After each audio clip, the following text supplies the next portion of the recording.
નમસ્કાર ખેડૂત મિત્રો, જય દ્વારકાધીશ અને પશુપાલક મિત્રોને જય ઠાકર. મિત્રો તો ફરી પાછા આવી ગયા છે આપણે નવો વિડીયો લઈને. વિડીયાની અંદર કંઈક ને કંઈક માહિતી આપણે આગળ હોય જ. તો મિત્રો ઘણા ભાઈની કોમેન્ટ એવી હતી અને ફોન પણ કરીને કીધું કે તમે ભેહુંના વિડીયો કેમ નથી બનાવતા. મિત્રો તો ભેહુંની અંદર જે આપણે કહેવાનું હતું એનો આખો એક એપિસોડ જ પૂરો થયો. સમજો કે ભેહુંમાં જે કંઈ કહેવાનું હોય એ આપણે બધાને બધું બતાવી દીધું છે. નવો વિડીયો મૂકી અને ફરી પાછો એવો ને એવો બનાવી તો એ ખાલી ખોટું શું કહે કે વાતું કરી નાખવી એવું થાય.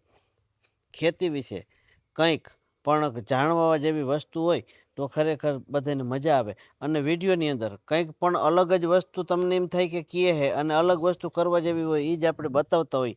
જૂનું છે એ હુંનું છે, લેવું પડે એ જરૂરી છે. કેમ કે અત્યારે મગફળીને 40 દિવસની આજુબાજુ થઈ ગયા. જે એરિયામાં વહેલો વરસાદ હતો એને અમારે તો આ તમને ખબર છે ને, હાવ કાંઠે ઊભી છે. આ મરણ અને જીવન વિશે જોલા ખાય છે. કોઈ પાણીની સગવડ એવી બધી નથી, થોડું ઘણું છે તે ફુવારાને હાંકતા હોય. પણ આને હવે જીવાડવી અને જીવતી હોય જ્યાં પાણીનો ને પૂરેપૂરો આમ એમ કહેવાય કે સગવડ હોય ત્યાં, એના માટે જ આ વિડીયો ખરેખર ખાસ વરદાન રૂપે સ્વરૂપ થાય છે. અને ઘણાના મને ફોન એવા છે કે બ્રેક થઈ જાય. કેમ ખબર? દશામાનું વ્રત કર્યું છે ને એટલે ભૂખો થાવ એટલે થોડુંક ગરું ચોટી જાય છે.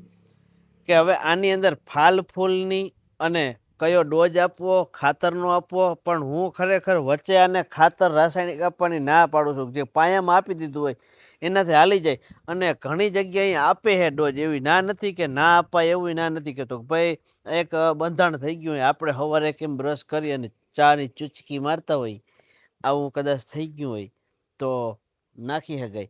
પણ ફાલ ફૂલની દવા જ્યારે તમારે એક તો પહેલાં એ વાત આપણે લઈ લઈએ કે ફાલ ફૂલની દવા છાંટવી ક્યારે જરૂરી છે, શું છે એનાથી વધે છે કે નથી વધતું, સાચું છે કે ખોટું છે.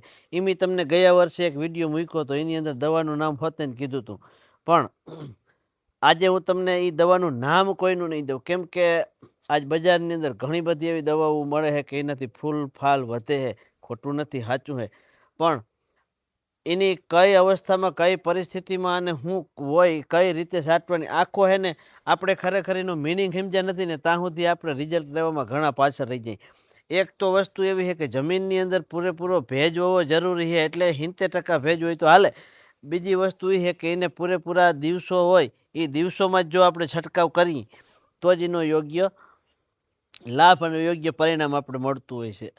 હવે આનો ખરેખર ખેડૂત ખેતી કરતા હોય ને એને 50% થી 60% ખેડૂતને તો એનો પાકો અનુભવ હોય કે આ વસ્તુ છે એ આ ટાણે તમે કરો તો જ કામની.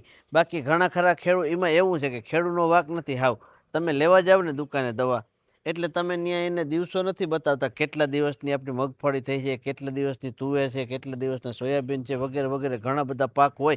આપણે ત્યાં જઈને કહીએ કે ઈર આવી એટલે હાલો એની દઈ દીધી. પછી આપણે કહીએ કે સફેદ ફૂગ દેખાય તો હાલો એની દઈ દીધી. પછી આપણે કહીએ કે ભાઈ હુકારો દેખાય દઈ દીધી. પણ હુકારાની કોઈ દવા નથી આવતી હો, કોઈ માનતા જ નહીં. પછી એની વાત થાય કે ભાઈ પોપટી છે, લીલી થ્રીપ છે, તો એની દઈ દીધી. પણ અમુક જે આ ફાલ ફૂલની દવા વૃદ્ધિ અટકાવવાની, વૃદ્ધિ વધારવાની, એનો એક સમય હોય. સમયની હારે હારે એમાં તમારે જોવું પડે કે વૈધ ઘટાડવાની દવા છે, વૈધ વધારવાની છે કે નિંદામણ નાશક છે. તો ઘણી બધી વસ્તુમાં એવી ઇફેક્ટ પડતી હોય કે એને ભેજની જરૂર પડતી હોય. જીવાતની દવા તમે મારો કદાચ તોય કોરે ધરે હોય તો એ હાલી જાય, કે જીવાત છે એ માથે પાંદડામાં જ હોય અને એ ખાય અને મરી જતી હોય છે.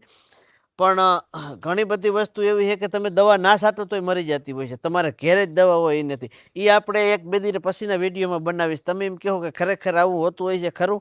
અને વિડીયો છે ને તમે પૂરો જ જોજો તો જ તમને મજા આવી. કેમ કે વિડીયામાં અમુક વસ્તુ એવી મારા મોઢામાંથી નીકળી જાય છે તમને જિંદગીભર યાદ રહી જાય અને વરદાન બની જાય.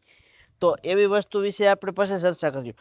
આનો યોગ્ય સમય એવો હોય કે તમારે ફાલ ફૂલની ગમે એ કંપનીની કે માલાભાઈ કંપનીની દવા લ્યો ને ફાલ ફૂલની, તો એની અંદર કાં એમિનો એસિડ હોય, કાં જીબ્રેલિક એસિડ હોય, કાં હુમિક એસિડ હોય, કાં ફોલ્વિક એસિડ હોય. આવા બધા એસિડનું મિશ્રણ કરી, કોમ્બિનેશન કરી અને એક ફોર્મ્યુલા તૈયાર કરે. એનું નામ છે ફાલ વધારવાની દવા. અને એની અંદર વૃદ્ધિ ઘટાડવાની દવા મારે, તમે સમજો એક વૃદ્ધિ ઘટે ને તો જ ફાલ વધે. હવે વિચાર કરો કે અવડો માણસ હોય ને એવડી મૂછું હોય ને એટલે એમ કહે કે ઓહો મૂછું છે મોટ્યું, પણ 5 હાથ પૂરો હાંગડા જેવો માટી હોય એને કદાચ એવડી મૂછું હોય ને તો એ ખાલી જરા જ લાગે. આ વસ્તુ એવી જ છે કે છોડવાની વૃદ્ધિ અટકી જાય ને એટલે એની અંદર હોડ એડવા હોય ને એટલે તમને બહુ ઘાટો ફાલ લાગે, પણ એને એ હોડ એડવા કદાચ મોટા ઝાડવામાં હોય તો ના દેખાય. તો હવે એને મારવાનો સમય કયો હે ખબર? દવા મારવાનો, ધોકો મારવાનો નહીં. વૃદ્ધિ અટકે ફાલ બેહાડવો હોય તો એને માટે બેસ્ટમાં બેસ્ટ સમય છે 45 દિવસે. તમે 35 થી 45 દિવસે, પછી પાછો 45 થી 65 દિવસે અને 65 થી 75 દિવસે. 65 થી 75 દિવસે નહીં મારો તો હાલે, 65 થી સીધો તમે હે ને 80 દિવસે મારજો છેલ્લામાં છેલ્લો. આવા 3 રાઉન્ડ તમે માર્યો ને, પેલો તમારે 35 થી 45 દિવસની વચ્ચે મારવાનો થાય કોઈ પણ દવા. હું એમ નથી કહેતો કે આ જ લેજો, તમને વૃદ્ધિ અટકાવી અને ફાલ બેહાડવાની દવા દે ને તો, પણ હું તો એમ કહું કે એ કરાય નહીં. કેમ કે વધવા દે ભાઈ, ભલે ને વધે, ડૂસો થાય વધારે તો એ મથલ તમારે જે તમે દવા મારી એ છોડવાની અંદર ડેડ વાહે ને એ જ ઓલા છોડવાની અંદર રહે, પણ ઘાટો બેહીએ વૃદ્ધિ થોડીક કપાઈ જાય ને એટલે. પછી એનો સમય ઉત્તમ કે પાણીનો ભેજ પૂરતા પ્રમાણમાં હોય તો પહેલો ડોઝ 35 થી 45 દિવસે અથવા તો 30 થી 45 દિવસે તમે મારી શકો. અને કેના ભેગી હું છાંટવાનું નહીં એ હું તમને કહી દઉં કે ફૂગનાશક કોઈ પણ તમે નાખતો, ટીકા હે, ગેરું હે, પછી રાતળ હે, આના ભેગી તમે કોઈ પણ જંતુનાશક અથવા તો ફાલ ફૂલની દવા નાખતા હોવ ને તો એ ઘોયરું કરજો. ફૂગનાશક છે તમે હંમેશા એકલું છાંટો, તમને રિઝલ્ટ સારું મળે, તમને પરિણામ સારું મળે. ભગવાનની શરીર દીધું હે, મહેનત કરવા જ દીધું હે, અને ખરેખર મહેનત કરી તો નિર્વય રહી. એટલે આ એક વસ્તુ ધ્યાનમાં જ રાખજો કે કોઈ પણ જંતુનાશક ભેગું ફૂગનાશક ના છાંટો ને તો જંતુનાશક દવાનું રિઝલ્ટ મળે, અને ફૂગનાશક એકલું છટાય તો ફૂગનાશક મળે. ત્યાર પછી આપણે જે કંઈ 19 કે 052 34 કે આ પણ જે જંતુનાશક ભેગા છાંટતા હોય તો આ પણ ના છાંટતો. આ આપણે એગ્રોવાળા ખરેખર વાંથી કહી જ દે છે કે તમે ના છાંટતા, પણ અહીંયા આવીને કીધું ધરાર હારા થઈ જાય. એમ થાય કે 2 વાર પંપામાં ઢહેડવો. તો અત્યારે તો કેટલી બધી સુવિધા આવી ગઈ છે, ટ્રેક્ટરની વાહે પંપ થઈ જાય છે, મોટરસાઇકલની વાહે થઈ જાય છે. તો આ બધું હું તમને એક વાત કહું કે આ એ બધું હું તમને નીકરી વસ્તુના વિડીયો એવા હું તમને બતાવીને તમે જોઈને ખુશ થઈ જાઓ.